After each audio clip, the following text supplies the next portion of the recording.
YouTube add AI to their creator tools, the Federal Reserve explore asset tokenization, and BitBoy Crypto wants more money from his subscribers.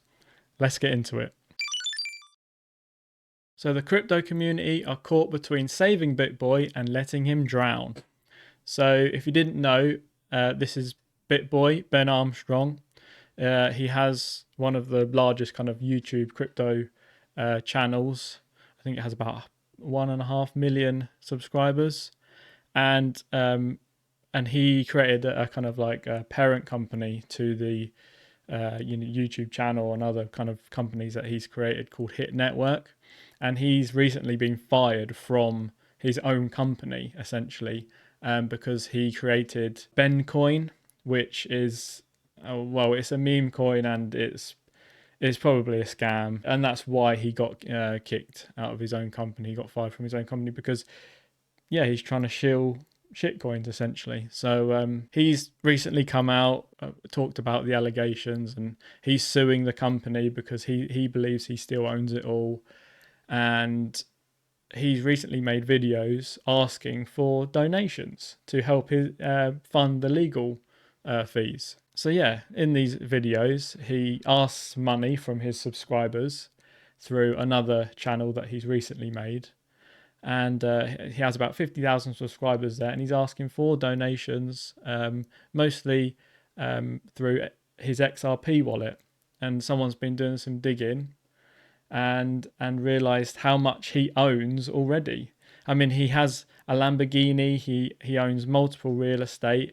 In his Binance account, he has $650,000 worth of crypto in that alone.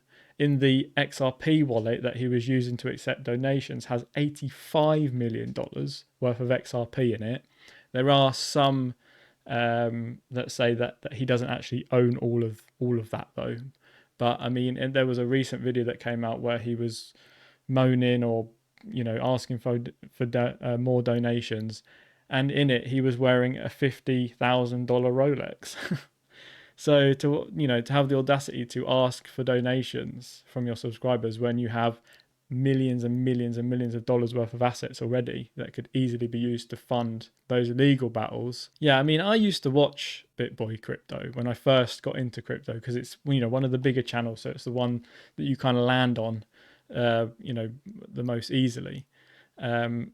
And I didn't mind him. I knew he had some strong opinions about things, and he can be quite kind of maybe aggressive about his conveying those opinions. But, he had an opinion and he stuck with them. But for me, he taught me a decent amount in crypto, or his channel did anyway.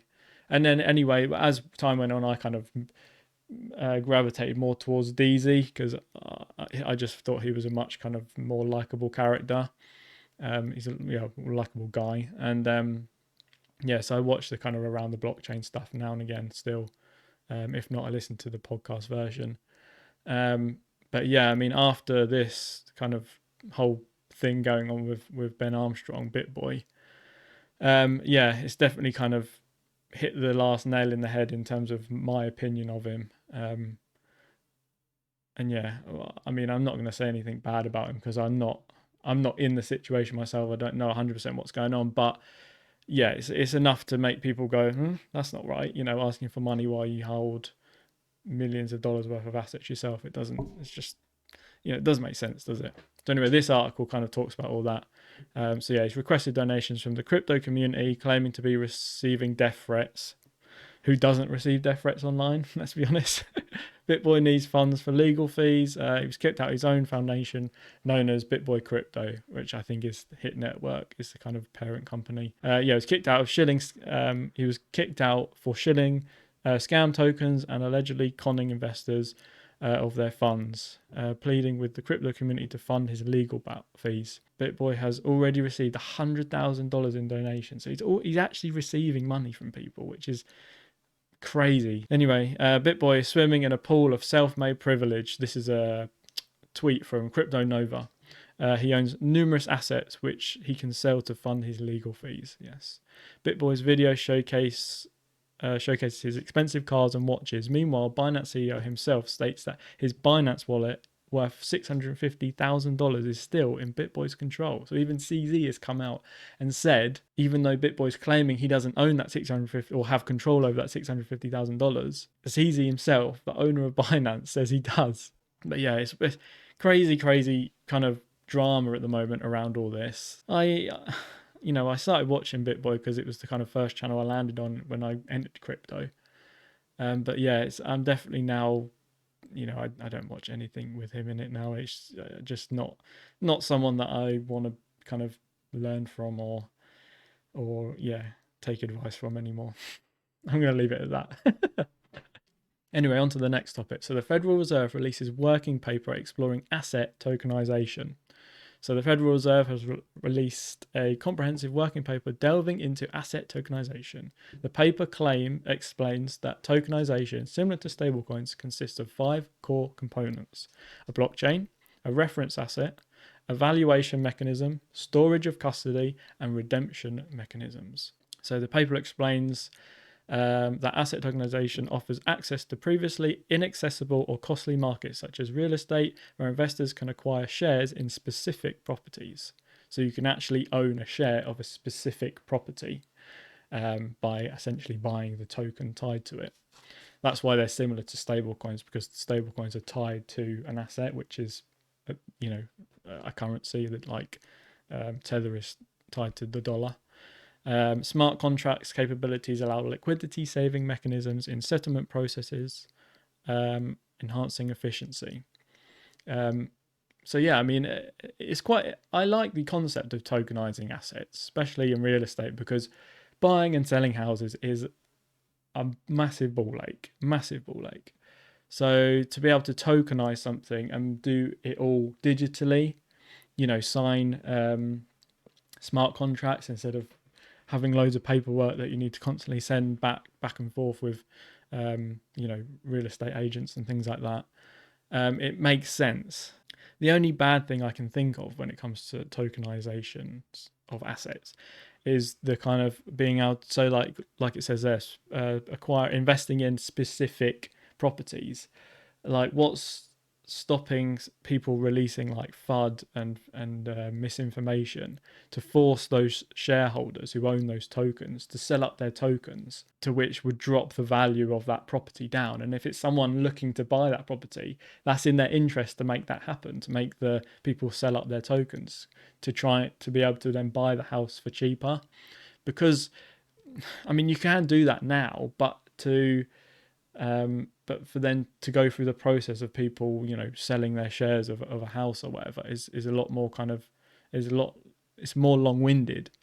Whereas compared to like just pressing a few buttons to sell the token, as soon as you see that misinformation, you go, ooh, not sure if I should own shares in this property anymore. A bit like, shares in stocks. You see some information, think, maybe time to sell up. A few clicks of the button, you can sell the token tied to that house, and then it might be on the other end of all the misinformation that's being created is the person that actually wants to buy the house.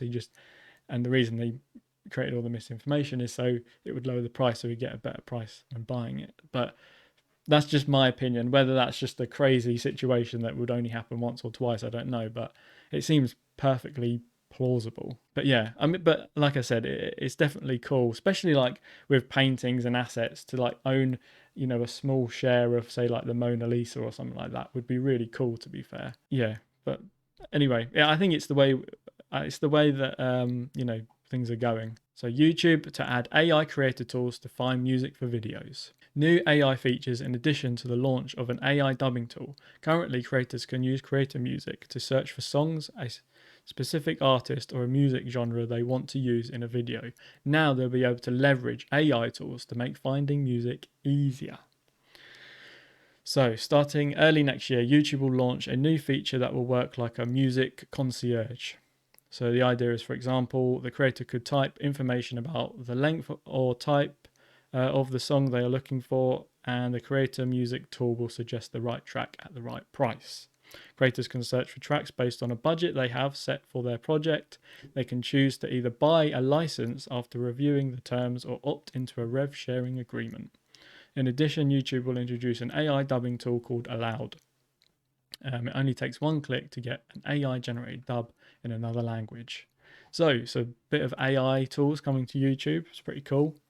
Um, so the idea is that you just type in a description of a song you want that you think would fit your video, and it would give you recommendations.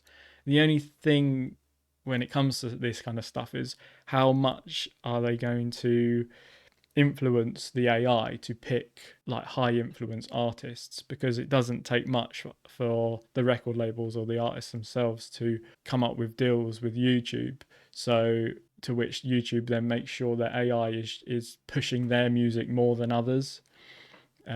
That's one of the key things I think about TikTok is they're clearly, whether there is or isn't, it doesn't feel like there is, because there's always a lot of new music from new artists on TikTok coming up, especially on like the recommended songs and stuff like that when you make a video. So it works like that. But there's definitely other platforms where you get recommended music just from mainstream artists, because clearly their music's been pushed more than other kind of lesser known artists.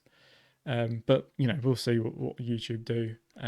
I guess it's just whatever will make them the most money, really, is probably the direction they'll go.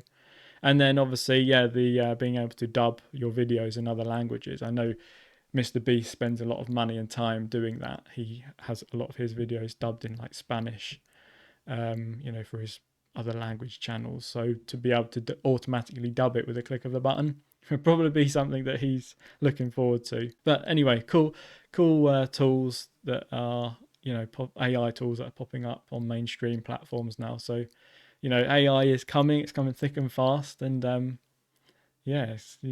think it's going to hit people harder and quicker and more than what people have ever imagined, to be honest. I think there's just going to be a moment in time where AI technology just had that small improvement that just puts it over the edge and just allows it to go and explode into like every aspect of life, and just change the whole world, instantly. I mean, it already is kind of, but yeah, it's gonna, crazy times ahead with AI, that's for sure. So that's the 3 topics for this video.